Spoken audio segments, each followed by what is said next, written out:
often with me, it's because I'm putting too much on my plate, right? And I find that that's what other people are doing. And so I like to use the analogy of just, when I said I had my breaking point, I threw the plate away. As you have to realize that you can't do everything. Welcome to the We Ain't Normal podcast, where each week we share the best tools to help neurodiverse moms navigate life so you can enjoy more flow, focus, and freedom to live your best life yet. And now, here's your host, Charmaine Fuller. Are you feeling buried under a list of things to do that seem to have no end in sight? Do you feel like if you slow down or stop, things will fall apart? Are you feeling like you're consistently missing the mark or dropping the ball in the most important areas of your life? Well, that's why the Simplify My Schedule workshop was created. Simplify My Schedule is designed to help you uncover the secret to creating a schedule that keeps you focused and in flow. Simply. To learn more, go to thecharmedlife.show/workshop and sign up for the next workshop session. I'll see you there. Hey, everybody. Welcome back to season 2 of We Ain't Normal. I am so excited to kick off the very first episode of this season with my girl, Rita. I met Rita last year. We did a podcast together, and I'm like, oh my God, when I get my podcast back going, we have to continue the conversation. And I am so happy you were available, and I'm so happy that we were able to connect. This is so exciting. It's so excited. I didn't know I was the first one. I feel so honored. I'm so excited. So Rita, tell us a little bit about who you are, how you serve, your peoples, all that good stuff. Well, I am a mom of 4, a single mom of 4, and I'm a business strategist, and I help moms get clients without extreme exhaustion. So, without the burnout, which is something that we all are trying to avoid. And, while we're able to still make money, it's just really hard to do both things. For 8 years, I was a service provider, so I know how that hustle mentality can really take control of you, trying to make ends meet. Mm-hmm. Not only that with the hustle mentality, but as a mom, you always feel like there's one more thing and that you can't rest into that one more thing. And then it morphs into this huge monster of a lot more things. And so today we're going to touch on, a lot of these spaces are talking, motivate yourself and get inspiration and do all these other things. But a lot of the ways that they're showing, first of all, is not for women. It's these guys that either have wives or they don't have any wives and kids. And so they're not taking on the brunt of the mental load that nobody talks about with moms, but the mental load of what we do, as well as the physical load. Or it's coming from women that are still stuck in bro marketing and they're burned out, but they're trying to tell you how to motivate yourself without burning out while they're burned out. Right. So that's going to be our tone for today. And I know that I want to call you a self-expert. You've helped other women achieve those spaces that they want without feeling like you have to hustle and grind and rush. What is one of the things, like, where's the first space that you start women at? Wait, before we do that, tell me about your journey with burnout, because I don't want people to think that we're these 2 fluffy women on a cloud and that we've never experienced this shit. Like, oh my gosh. I still experience burnout, even though I help others try to avoid it, because it's just part of, I think, life as a parent who's running a business, and especially a solo one, there's a lot of pressure and then that feeling of needing to go, go, go. But during the time that I was a service provider, it was at its peak because, I had to hustle to get clients and get the next client and get the next client. And what I had done was I left my job with one boss, and then I had inherited 15 to 20 bosses all at the same time. And being a recovering people pleaser, I'm trying to make sure everybody's happy and juggling all of these clients simultaneously, but at the same time wanting to do other things outside of of service providing, doing websites was what I was offering. And I would often just work. I mean, I worked, I want to say every day for 8 years without a vacation. Some days I would work a little bit and then I would just go lay on the couch and just be gone, for the rest of the day. I wouldn't do anything. And that was my equivalent of burnout until, when my sister passed, I found out my second husband was cheating on me. COVID kicks in. I have I have extra kids. I have all these things. And then that's where I hit a breaking point where it was like, I had to stop.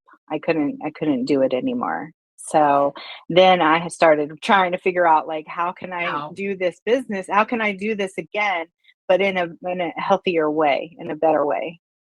You touched on something that I know I had this myth, but I think a lot of women have this myth, is that I'll find this magical unicorn formula and I will never experience burnout again. Like, the system is going to help me to completely let go of burnout. And you're right. Life changes. Your current system can no longer handle what the change is. And so you keep trying to operate in the past and you end up burning out. It's like a part of the growth. And I don't think that is I want to say celebrated. I don't think that's talked about enough. Yeah. Acknowledged. Yeah. I don't think that's acknowledged enough. Like, we're kind of stuck in this myth of, once I learn your system, and I've had women work with me and it's like, okay, I've worked with your system, but I still got burned out. Like, babe, this is not this is not a one and done formula. Not going away. No, it's not going away until you change how things operate. I don't know about you, but I look at burnout as a way for me to reevaluate how I've been running things. I use it as this space to say, okay, this isn't working. Well, what do I like to, because you constantly have to, as a human, you have to constantly be reevaluating what it is that you want. Yes, you have some of your bigger goals, but I think, especially with kids, you have to constantly reevaluate what stasis means to you. It's like evolution. Often with me, it's because I'm putting too much on my plate, right? And I find that that's what other people are doing. And so I like to use the analogy of when I said I had my breaking point, I threw the plate away. I dumped everything off that plate and just broke it and said, okay, I need a new plate now. And slowly started putting things back on there. But once I started to feel overwhelmed, then I would take some things back off. Right? Because you have to realize that you can't do everything. You really can't. And often a lot of my entrepreneur friends were females, but some of them didn't have kids. And I used to find myself so envious that they were able to work so much longer than me, because they didn't have the interruptions. They didn't have, it's like, I love my kids, but they would interrupt me from my bigger, personal goal. I want to dig into throwing out the whole plate, because hearing that makes my anxiety go from 0 to 1,000. It's like, what does she mean throw out the whole plate? Like, the hell? Like, no, I can't throw out the plate. It's my plate. It's got my shit on it. And I'm in love with it, even though it's burning me out. Like, what does she mean throw out the whole plate? Well, sometimes you have to. And when I say I hit a breaking point, that's my analogy of my plate broke, so I had to get a new plate, because there was no way that I could carry anything else, because the plate was broken. All the stuff that was on it just fell to the wayside and it was gone, and it's like when you see from the outside looking in, like you see your whole life just crumbling, I did that because I know that feeling. That feeling is just like yeah. And that's the way it felt when, because it was all one right after the other. And I had this epiphany a couple of weeks ago about how, when I started my business, it's been almost 9 years.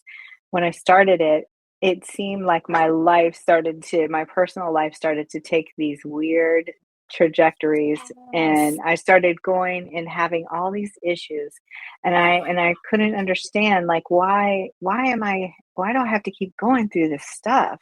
Feeling like life is going so fast that if you slowed down, it would all fall apart. If you always feel like you're going somewhere but never getting anywhere good, the Simplify My Schedule workshop is just what you need to get life back in flow. To learn more, go to thecharmedlife.me/workshop to sign up for the next workshop session. I'll see you there. Now, back to our show.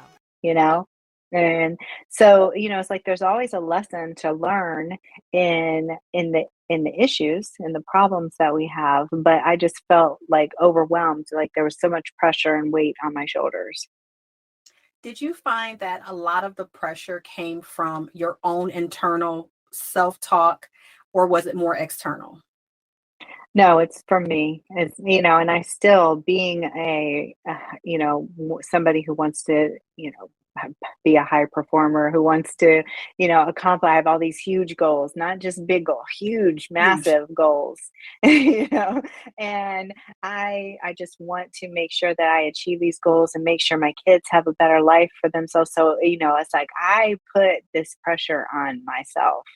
And I know that it's not good, but I can't help it because I feel like I'm the one to do it.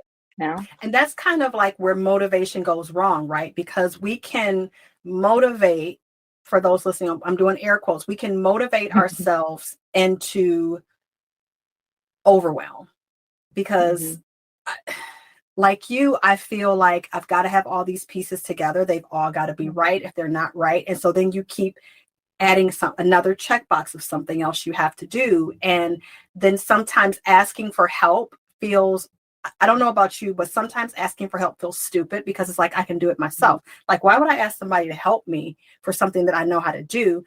Or, the story that I tell myself is that the people around me wouldn't want to help me anyway.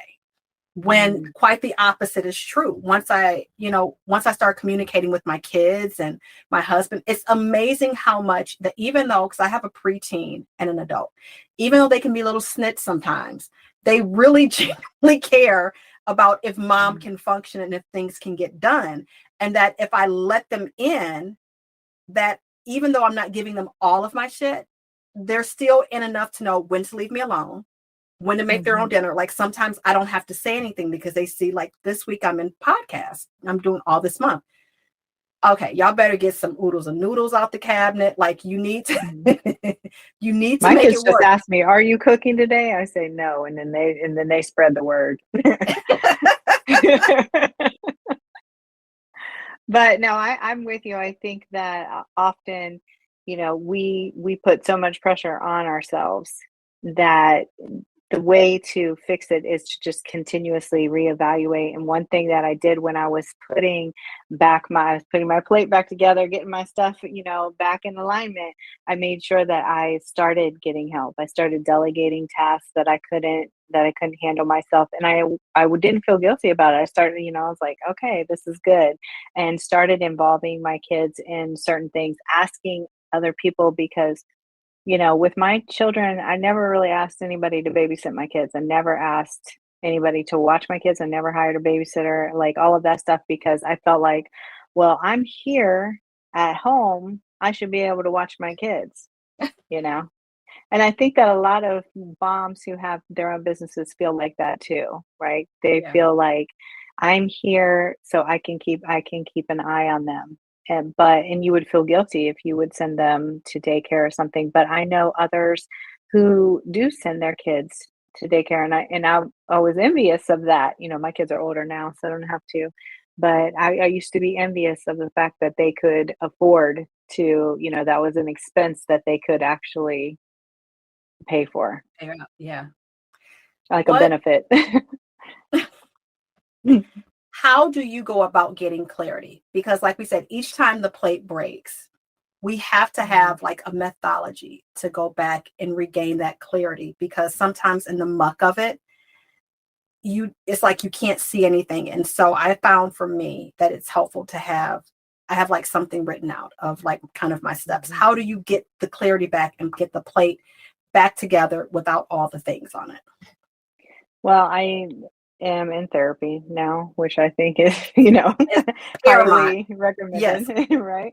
I also journal. I'm very self-aware. So whenever something is happening with me, I'm able to really reflect on it pretty quickly and say, okay, I'm reacting. I maybe I have anxiety. Is it out of fear? And is it out of like fear of control? Like, what am I afraid of? What is making me feel anxious? What is making me feel like this? So I do a lot of self-talk, and then I'll, journal about it and kind of dig deeper into it, in addition to the therapy. And I think other things that I do is like I'll make a lot of to-do lists and organize my stuff so that I know, I have these little notes on my phone that, okay, this is for this, and it just helps to get it out of my mind. These are the Yes. things that I have to do, and kind of organizing it, because before I wasn't really doing it in the same way. And this way is working much better for me, more effective. I will agree with the self-aware part. And that takes a lot of practice. It takes you just keep going in and trying.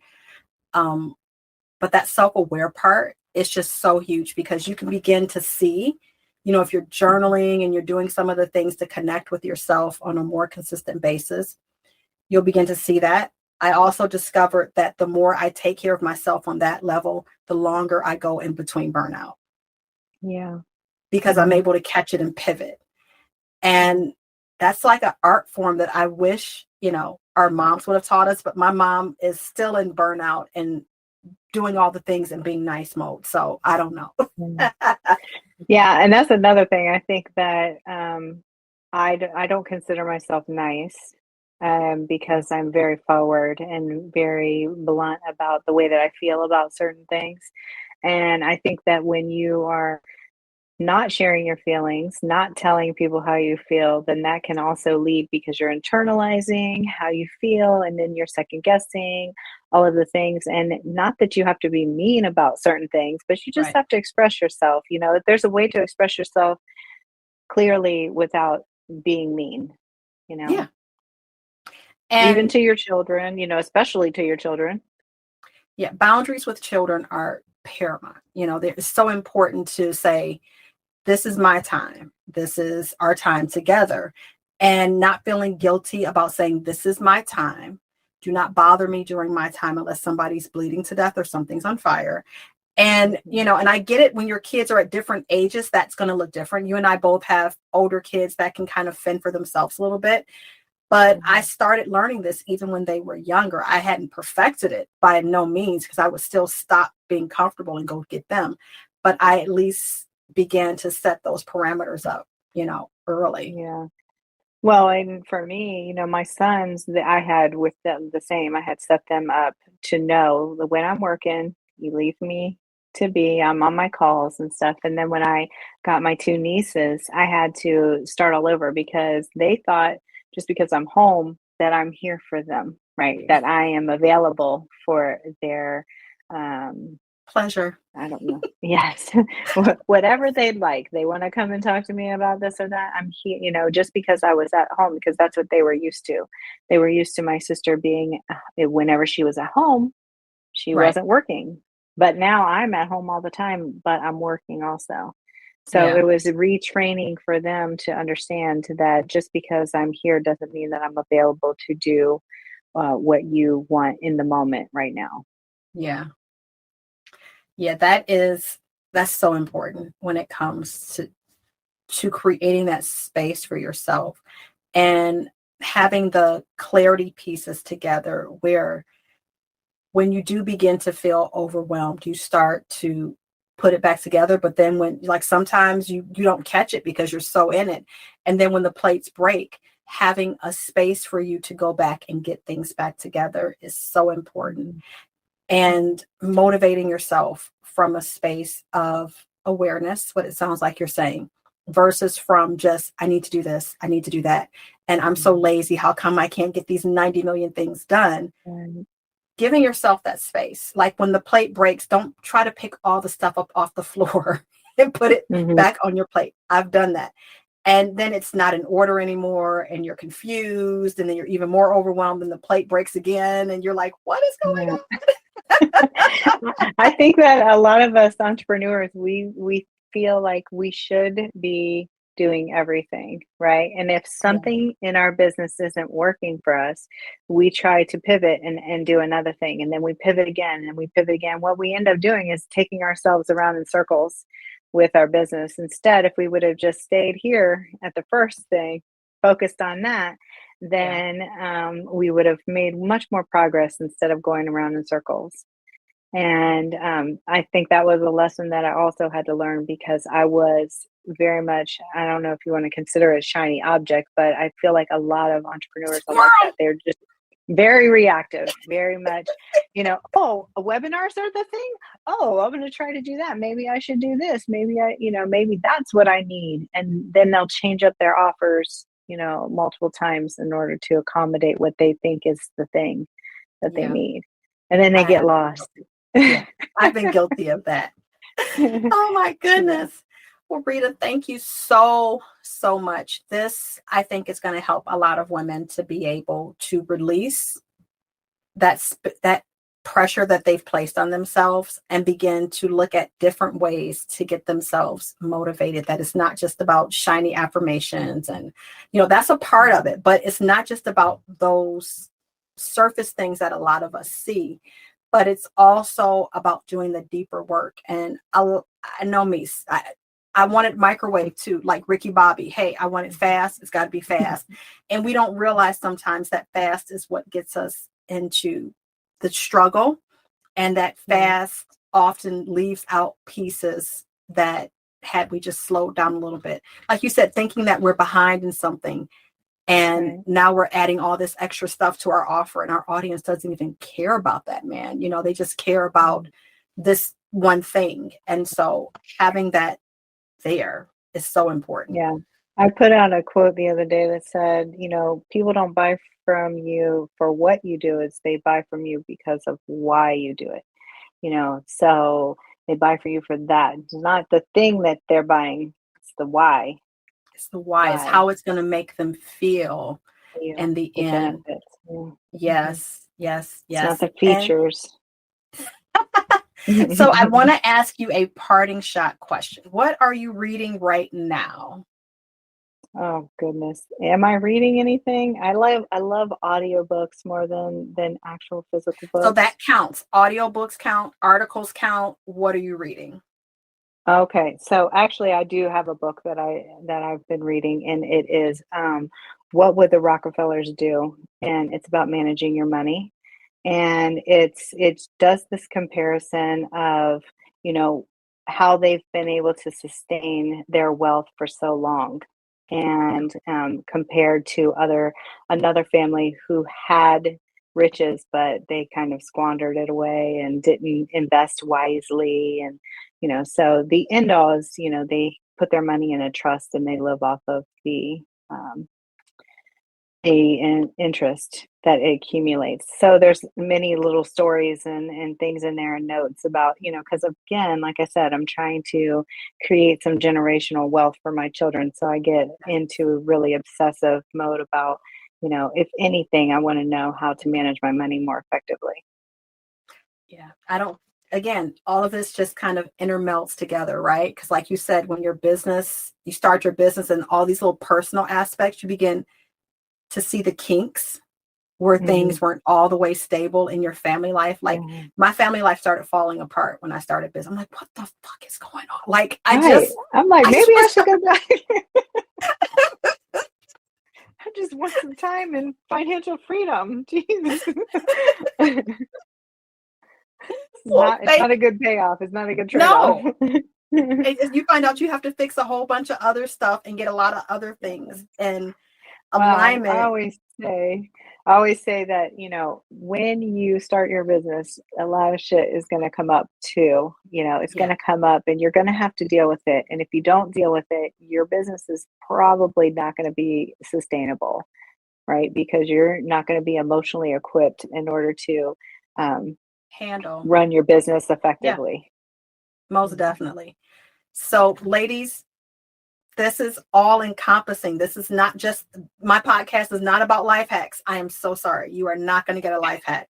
this is going to make you want to dig deeper, where can they find you at, Rita? Find me anywhere. Rita Suzanne .com is my website. And I have my podcast, which is Mom Owned and Operated. And I'm starting it back up this week, actually. And you can listen to Charmaine on one of her previous episodes. And anywhere on social, I am at the Rita Suzanne.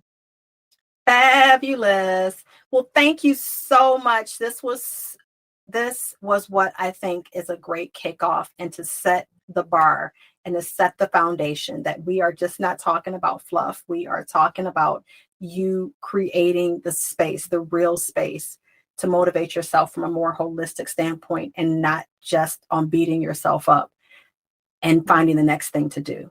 So I want to thank you so much for joining. I'm going to check out that book because I'm a money geek too. And ladies, thank you so much for joining us for the We Ain't Normal show. And we'll see you next episode. Thanks for listening to the We Ain't Normal show. Remember to rate, review, and subscribe so that other neurodiverse moms can feel seen, heard, and supported in their journey. Until next time, remember, stay weird. And I'll see you on the next episode. Coming up next time on the We Ain't Normal show. I believe motivation is crap. Okay? I feel like for me, I never want to do it. Ever. Like, if I had my choice, I would be at my home. I would be by myself. I actually have to hype myself up to be like, today we're going to people. Yay, I love people. Right? Want more of this episode? Make sure your podcast notifications are on and you're a part of the We Ain't Normal family by going to thecharmedlife.show to get weekly podcast updates and notifications. I'll see you there.